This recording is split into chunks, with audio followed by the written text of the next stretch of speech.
Max et les Maximonstres de Maurice Sendak. Un soir, Max enfila son costume de loup.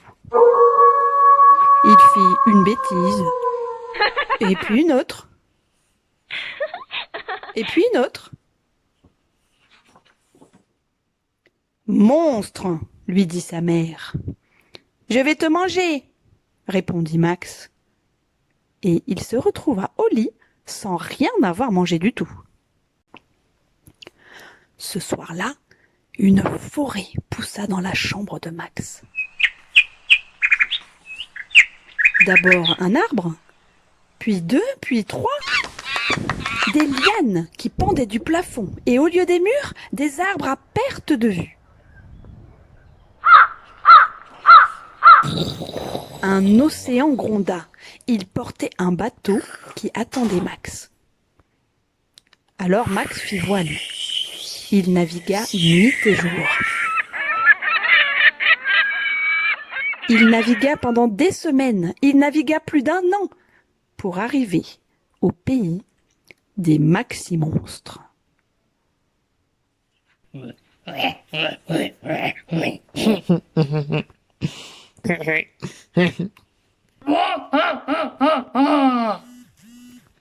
Les Maximonstres roulaient des yeux terribles.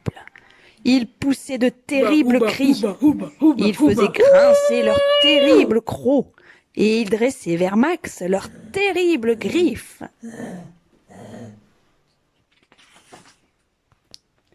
« Silence !» dit simplement Max.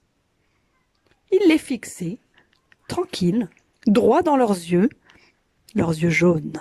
Pas un seul de ses cils ne bougeait.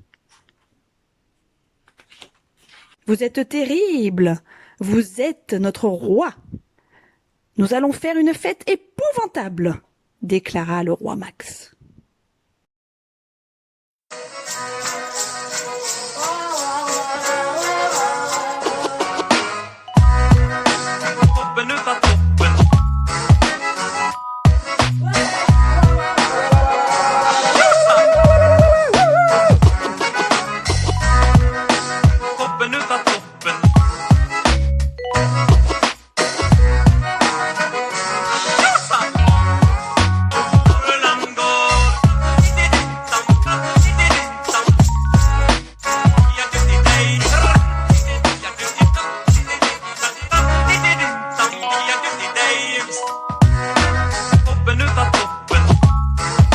Ça suffit, dit Max brusquement.